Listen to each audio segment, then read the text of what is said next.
The arrival of the Void Watchers. The Confederation of United Galaxies had existed for 15,000 years. During that time, they had seen countless civilizations emerge from their home planets and venture into the cosmos. Some joined peacefully. Others required persuasion. A few had to be eliminated before they became problems. The Confederation was not cruel, but they were practical. Order had to be maintained. Supreme Commander Kilaros stood on the observation deck of the Starbreaker, the flagship of the Confederation's Northern Fleet.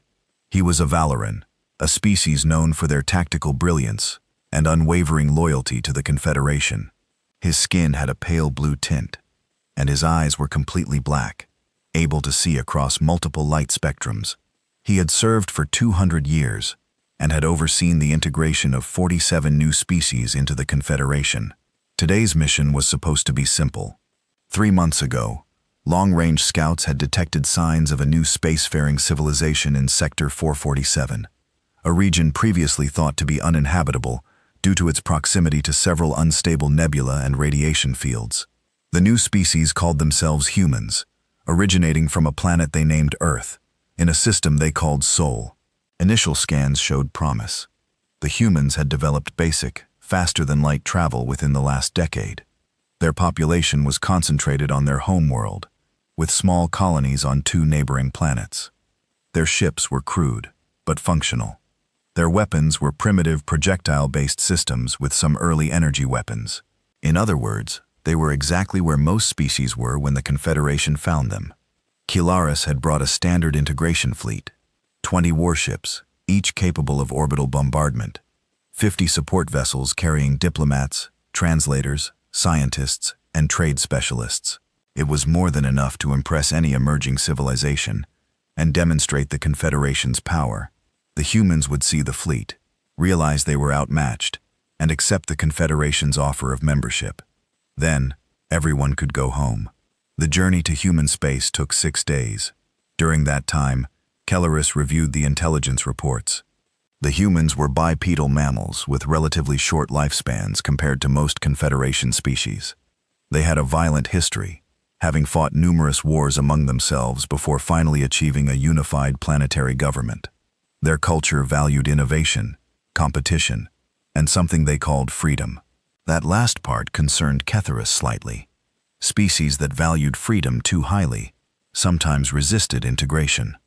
On the 6th day, the fleet emerged from hyperspace at the coordinates provided by the scouts. They were at the outer edge of the Sol system, near a gas giant the humans called Neptune. Kilaros expected to see a small patrol ship or monitoring station. Instead, his sensors detected nothing. The area was empty. Communications Officer Thessa, a female Valoran, with sharper features than Kilaros, looked up from her console with confusion on her face. "Commander, I am not detecting any human vessels in this sector." The scouts reported regular patrol routes through this area. Kilaros frowned. "Scan the inner system. Perhaps they have altered their patterns." Thessa worked her console for several minutes. Her expression grew more troubled with each passing moment. "Commander, I am detecting something unusual. There are multiple large mass signatures throughout the system, but they are not matching any known ship configurations." Before Kilaros could respond, every alarm on the bridge began screaming simultaneously. The lights shifted to emergency red. Officers shouted reports from every station. The tactical display lit up with dozens, then hundreds, then thousands of new contacts. "Commander, we are surrounded," Tactical Officer Brennick roared.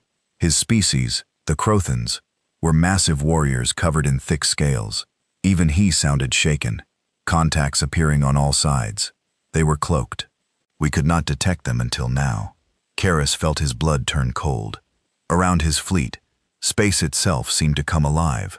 Ships appeared from nowhere as cloaking fields dropped. But these were not the primitive vessels the scouts had described. These were warships, hundreds of them, and they were massive. The smallest human vessel was twice the size of Kilaros's flagship. They were angular and aggressive in design, covered in what could only be weapon systems. Their hulls were a dark gray that seemed to absorb sensor beams, and they were everywhere, surrounding the Confederation fleet in a perfect sphere formation. but it was the ship at the center of the formation that made Kellerus forget how to breathe. It was beyond massive. It was a mobile fortress, a city in space, a monument to engineering that should not have been possible. The ship was shaped like a wedge, sharp at the front and widening toward the rear. Its hull bristled with weapons of every size. Kellerus counted at least 50 main cannons, each one larger than his entire ship. "Commander," the sensors officer called out, her voice trembling. "That central ship is reading at 112 kilometers in length. Its power output is greater than our entire fleet combined." "That is impossible," Kellerus whispered. "The humans were barely capable of basic spaceflight. They should not have this technology." "Commander, we are being hailed," Thessa said, audio and visual. Kellerus straightened his uniform and tried to project confidence he did not feel, except the transmission. The main view screen flickered and a human face appeared. It was a male Kellerus guessed, based on the facial structure. His skin was dark brown, and his hair was cut very short, with streaks of gray at the temples. His eyes were a striking amber color, and they studied Kellerus with an intensity that was unsettling. The human wore a uniform of deep black with gold trim and numerous insignia that likely denoted rank. Behind the human, Kellerus could see a command center that dwarfed his own bridge. Hundreds of crew members worked at stations. Holographic displays showed tactical information and ship statuses. Everything was orderly, professional, and clearly battle-ready. The human smiled, but it was not a warm expression. "Greetings, visitors. I am Grand Admiral Marcus Chen of the United Earth Defense Force. You have entered human territory without authorization. Please state your intentions." Kellerus found his voice. "I am Supreme Commander Kellerus of the Confederation of United Galaxies. We come peacefully to extend an invitation to humanity. The Confederation welcomes all civilized species into our great alliance." Admiral Chen's smile did not change. "I see. And this peaceful invitation requires 20 warships. The Confederation believes in demonstrating our capabilities," Kellerus replied, falling back on the standard script. "We want new species to understand the benefits of membership. Under the Confederation's protection, humanity would have access to advanced technology, trade networks spanning thousands of worlds, and security against any external threats." "And what would the Confederation require in exchange?" Chen asked. "Standard membership terms," Kellerus said. "You would acknowledge Confederation authority over matters of interstellar law and security. You would contribute resources and military support when called upon. You would open your territory to Confederation oversight.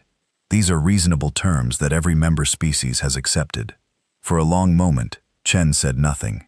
Then he leaned back in his chair and pressed something on his armrest.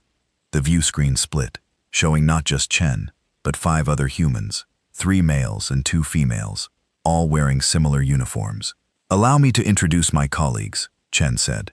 "Admiral Sarah Washington, Commander of the 2nd Fleet. Admiral Hiroshi Tanaka, Commander of the 3rd Fleet. Admiral Amara Okafor, Commander of the 4th Fleet. Admiral Dmitry Vulov, Commander of the 5th Fleet. And Admiral Sofia Rodriguez, Commander of the 6th Fleet." Kellerus felt his heart's pound. 6 fleets. The humans had 6 fleets. "We appreciate your invitation, Commander." "Kellerus," Chen continued. "However, humanity must respectfully decline. We have no interest in surrendering our sovereignty to any external power, regardless of how ancient or powerful they claim to be." "You do not understand," Kellerus said, trying to keep his voice steady. "The Confederation has maintained peace across 10,000 star systems for millennia. Rejecting our offer would be unwise." "On the contrary," Admiral Washington said, her voice cool and measured. "We understand perfectly. You arrive with warships and demands for submission. You call it protection, but we recognize it for what it is. Conquest dressed in diplomatic language." Kellerus felt anger rising. "You are a young species, taking your first steps into a dangerous galaxy. You do not know what threats exist beyond your small corner of space. The Confederation offers genuine protection." Kellerus felt anger rising. "You are a young species, taking your first steps into a dangerous galaxy. You do not know what threats exist beyond your small corner of space. The Confederation offers genuine protection." Admiral Tanaka spoke next, his voice calm but firm. Perhaps you should ask yourself why we built these ships, Commander. Did you think we stumbled into this technology by accident? We have been monitoring the galaxy for over a century. We know about the Confederation. We know about your expansion methods. We know that species who refuse integration tend to face mysterious accidents shortly afterward. That is a serious accusation. Keelther said, "It is a documented pattern." Admiral Okafor added, "We have observed 19 species make first contact with the Confederation in the past 50 years. 14 joined willingly, 5 refused. All 5 experienced catastrophic system failures, terrorist attacks, or civil wars within a year. 3 are now extinct. The remaining 2 eventually joined the Confederation after their populations were reduced by 90%. The bridge was silent. Keelther wanted to deny it, but he could not. The Confederation maintained order through any means necessary. Sometimes that required eliminating problematic civilizations before they could threaten the stability of the greater galaxy. "You have been preparing for this," Ketheris said quietly. "For 137 years," Admiral Vulov confirmed. "Since we first detected Confederation scout ships at the edge of our territory, we knew this day would come. We knew you would arrive with warships and demands, so we prepared." The view screen changed, showing not just the ships surrounding the Confederation fleet, but images of massive orbital installations, planet, side defense systems, and fleets stationed throughout human space. There were hundreds of warships, thousands of defense platforms and weapon systems that made Keelther's military mind reel. "This is the UES Sentinel," Chen said, as the view focused on the enormous central warship. "She is the first of our Titan-class vessels. Her primary weapon can sterilize a planet from orbit in 4 minutes.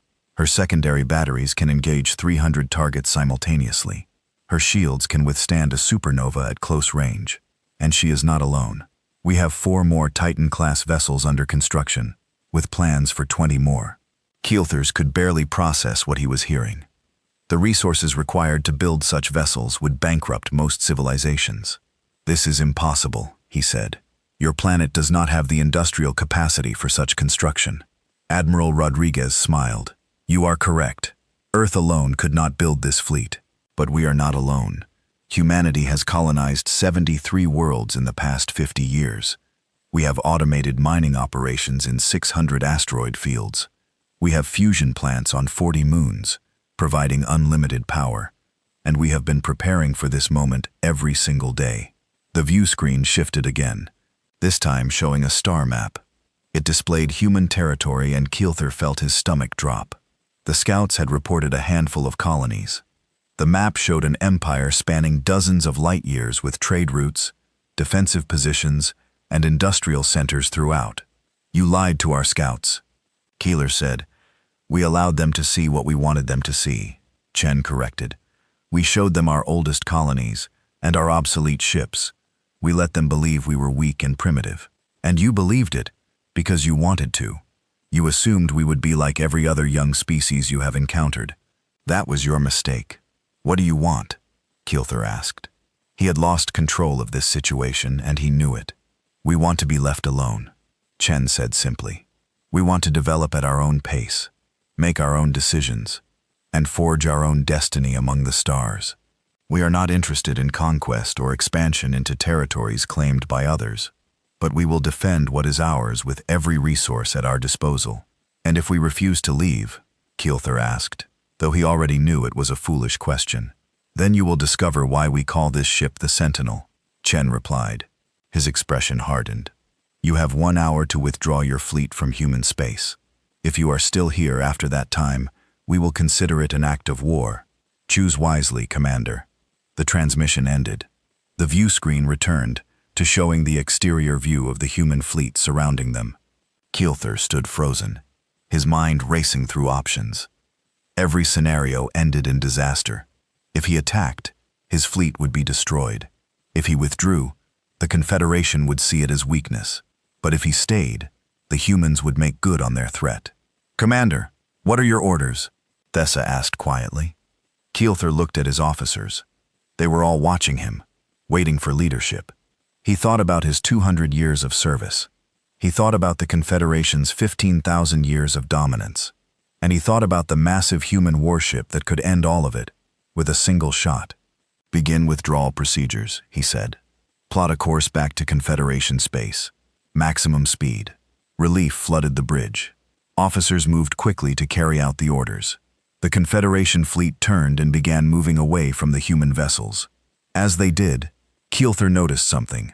The human ships did not pursue. They did not taunt or threaten. They simply watched, maintaining their perfect formation until the Confederation fleet jumped to hyperspace. During the journey home, Keelther sat alone in his quarters. He was composing a report that would change everything. For 15,000 years, the Confederation had been the dominant power in the galaxy. They had grown complacent, believing their superiority was eternal. The humans had just proven that assumption wrong. Keelther wrote carefully, documenting everything he had seen and heard. He explained the human ships, their technology, their preparation, and their resolve. He ended with a recommendation that shocked even himself.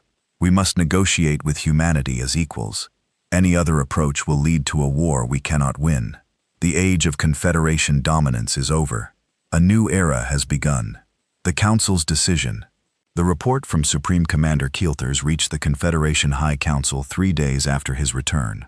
Within hours, an emergency session was called. Representatives from all 7 founding species gathered in the Great Hall, a structure that had stood at the heart of the Confederation for 10,000 years. The hall was enormous, capable of holding thousands of delegates. Its walls were made of crystallized starlight, a material so rare that only 3 buildings in the galaxy possessed it. At the center of the hall sat the 7 seats, massive thrones carved from different materials, representing each founding species. The Valorians, the diplomats and strategists, the Crothans, the warriors and enforcers, the Thessians, the scientists and engineers, the Morphids, the intelligence gatherers and spies, the Luminians, beings of pure energy, who powered the Confederation's most advanced technology. The Hive, a collective consciousness of billions of insect-like beings who managed logistics and administration. And the Ancients, the oldest species in known space, who rarely spoke, but whose word was final when they did. High Chancellor Verith of the Valorans called the session to order. Her skin was almost white with age, and her eyes had faded to gray, but her voice still commanded absolute attention. "We are here to discuss Supreme Commander Keelerus's report regarding the human species. For those who have not reviewed it, I will summarize. The humans possess military technology that exceeds our own. They have been preparing for contact with the Confederation for over a century. They have rejected our offer of membership and have threatened military action if we do not respect their sovereignty." "Impossible," War Chief Breather of the Crothans growled. His species stood over 3 meters tall, and his voice sounded like grinding stone. "One young species cannot threaten the Confederation." Keelthers must have exaggerated the threat. Keelther stood from his seat in the observers section. "With your permission, High Chancellor, I would like to address that concern." Ver nodded. "Speak, Commander." "I do not exaggerate," Keelther said. "I have served the Confederation for 2 centuries without failure. I have conquered civilizations and negotiated with hostile powers. I know the difference between a genuine threat and a bluff. The humans are not bluffing, and their flagship alone could destroy our entire northern fleet, and they have hundreds of such vessels." Chief Scientist Merix of the Thessians spoke up. Her species resembled crystalline sculptures, their bodies translucent, and constantly shifting with internal light. "How is this possible?" "Our intelligence indicated they achieved faster than light travel only recently. The technology gap should be insurmountable. The humans are exceptional engineers and tacticians," Keelther explained. "More importantly, they have been observing us for far longer than we realized. They knew we would come eventually, so they prepared. They built their industrial capacity specifically to construct a military force capable of deterring the Confederation." Shadow Master Vex of the Morphids materialized from the darkness at the edge of the chamber. His species could alter their physical form at will, making them perfect spies. "I find it troubling that our intelligence network failed to detect this buildup. How did an entire species militarize without our knowledge? They showed us what we expected to see." Keelerus said, "Our scouts observed their oldest colonies and their obsolete vessels. The humans deliberately presented themselves as primitive and vulnerable. We believed it because it fit our preconceptions. The chamber erupted in argument. Delegates shouted accusations and theories. Some called for immediate military action against the humans. Others demanded investigations into intelligence failures. Still others suggested economic sanctions or diplomatic pressure. And silence. The voice cut through the chaos like a blade. It came from the Luminians' representative, a being of pure light named Radiance. The Luminians rarely spoke in council sessions, preferring to observe and advise in private. When they did speak, everyone listened. We are missing the larger implications. If the humans can hide their true capabilities from us, how many other species have done the same? How many potential threats exist that we have simply failed to detect? A chilling thought settled over the chamber. The Confederation's power rested on the assumption that they knew everything happening in their territory and surrounding space. If that assumption was false, their entire system of control was compromised. High Chancellor Vareth raised her hand for quiet. We must approach this systematically. First, we need to verify Kelther's report. Second, we need to determine the humans' true intentions. Third, we need to decide on a response. I propose we send a diplomatic mission to human space. A diplomatic mission. Brakther slammed his massive fist on his throne's armrest. We should send the entire Southern Fleet and show these humans the price of defying the Confederation and lose that entire fleet in the process, Ver countered. Commander Kelther has stated clearly that we cannot win a direct military confrontation. Would you sacrifice millions of lives to prove a point? I would sacrifice whatever necessary to maintain Confederation authority. Brakther replied. If we allow one species to refuse membership, others will follow. Our entire system will collapse. Perhaps that system deserves to collapse. A new voice said. Everyone turned to look at the speaker. It was Ancient One, the representative of the eldest species. The Ancients rarely attended council sessions, usually sending advisors in their place. Ancient One's presence indicated the severity of the situation. The Ancient's form was difficult to look at directly, seeming to exist partially outside normal space. When it spoke, the words appeared directly in everyone's minds rather than as sound. The Confederation was founded to bring order to chaos. Ancient One continued to prevent the catastrophic wars that nearly destroyed the galaxy 12,000 years ago. But we have become something else. We have become conquerors, who dress conquest in pretty words. The humans see through our deception. Perhaps it is time we saw through it as well. The chamber was absolutely silent. No one dared speak after an ancient expressed an opinion. I have lived for 43,000 years, Ancient One said. I remember the wars before the Confederation. I remember the billions who died. I also remember the ideals we claimed to uphold when we founded this organization. Freedom for all species. Cooperation rather than domination. Peace through mutual respect rather than through force. We have forgotten those ideals. The humans are reminding us. Veroth bowed her head respectfully. What would you have us do, Ancient One? Talk to them.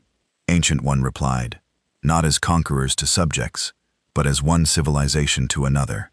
Learn why they prepared for war, rather than welcoming contact. Understand their perspective, and perhaps we might learn something about ourselves in the process. And if they attack us, Brakther demanded, then we will have learned something valuable about their true nature, Ancient One said. But I do not believe they will. From what I understand of Kelther's report, the humans have shown restraint. They surrounded his fleet completely. They could have destroyed it without warning. Instead, they talked. They explained their position. They gave him time to withdraw. These are not the actions of a species eager for war. Ver looked around the chamber. All in favor of sending a diplomatic mission to human space. The vote was not unanimous, but the majority supported the proposal. Very well, Commander Keeleris. You have met the humans. You understand their perspective better than anyone else in the Confederation. Will you lead this mission? Kelther felt every eye in the chamber turn toward him. He thought about the massive human warship, about Admiral Chen's unwavering confidence, about the trap he had walked into so blindly. He thought about his 200 years of service and the countless species he had helped bring into the Confederation fold. I will, he said finally, but I must go with full authority to negotiate any terms necessary for peace. I cannot be bound by standard protocols that the humans have already rejected. You will have that authority, Vareth confirmed. You will speak with the voice of the entire council. Whatever agreements you reach will be binding on all Confederation members. Brather stood up, his massive frame radiating anger. This is a mistake. We are showing weakness. We are showing wisdom, Ancient One corrected. There is a difference, though I understand that difference can be difficult for some to see. Brakther glared at the Ancient but said nothing. Even a Crothan war chief knew better than to argue with one of the eldest beings in existence. The session was adjourned. Keelther left the Great Hall with his mind already working through the challenges ahead. He needed to assemble a diplomatic team. He needed to study everything known about human culture and psychology. And he needed to figure out how to negotiate with a species that had completely outmaneuvered the Confederation's first contact attempt. 3 days later, Keelther departed on the diplomatic vessel Horizon. Unlike warships, diplomatic vessels were unarmed and designed for comfort rather than combat. The Horizon carried a delegation of 50 individuals, representing different Confederation species and specialties. There were linguists who had studied human languages, anthropologists who had analyzed human culture from long-range observations, and legal experts who understood interstellar treaty law. The journey to human space took 8 days. During that time, Keelther met with his team daily to discuss strategy. The humans had demonstrated they valued honesty and directness. So Keelther decided to abandon the usual diplomatic tricks, no manipulation, no hidden agendas, no carefully worded traps. They would approach the humans with genuine respect and see where that led. When the Horizon emerged from hyperspace at the edge of the solar system, they found a welcoming committee waiting. 5 human warships sat in formation, much smaller than the Sentinel, but still impressive, and leading them was a vessel Keeler recognized. Admiral Chen's flagship, Commander Keelther's. Chen's voice came through the communication system. Welcome back to human space. We were informed of your diplomatic mission. My orders are to escort you to Earth. If you wish to continue, we wish to continue, Kether replied. Thank you for the escort. The journey through the Sol system took 3 hours. During that time, Keelther got his first real look at human territory. There were orbital stations around every significant planet and moon.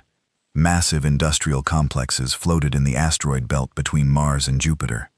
Defensive platforms surrounded Earth itself in multiple layers. Everything he saw confirmed his worst fears. The humans had built an empire in secret, and they had done it efficiently. When they approached Earth, Keelther felt something he had not experienced in decades. A planet was beautiful. Blue oceans covered most of the surface, with green and brown continents, visible through swirling white clouds. Lights from cities sparkled on the night side. Thousands of ships moved in organized traffic patterns between the surface and orbit. Admiral Chen had been right. This was not a primitive species taking its first steps into space. This was an established civilization with the resources and will to defend itself. The Horizon docked at a massive space station above Earth's equator. As Keelther and his delegation disembarked, they were met by a human welcoming committee. At its head was a woman who introduced herself as Secretary General Amara Patel, the leader of Earth's unified government. Welcome to Earth Station Prime, she said with a warm smile. We are honored to receive the first official diplomatic delegation from the Confederation. Please follow me. We have prepared accommodations for you and your team. As they walked through the station, Keelther observed everything. The humans moved with purpose and confidence. The station was clean, well organized, and clearly designed by people who understood both function and aesthetics. He saw humans of many different appearances working together, different skin colors, different facial features, different body types. It reminded him that humanity was still a relatively young, unified species. Having only recently overcome their own internal divisions, they were led to a conference room with large windows overlooking Earth. The planet slowly rotated below them, beautiful and serene. Secretary General Pell gestured to seats around a large table.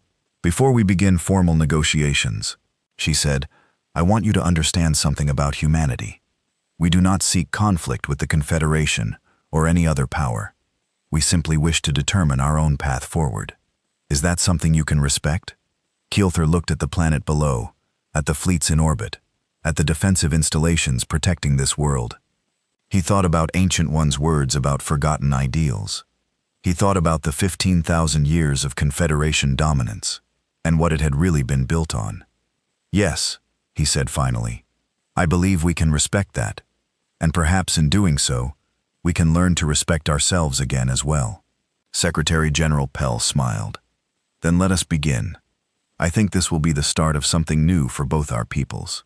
As the negotiations began, Kelther realized that everything was about to change. The Confederation had maintained order through strength and intimidation for millennia. The humans were offering a different path, cooperation between equals, mutual respect, and the freedom for civilizations to choose their own destiny.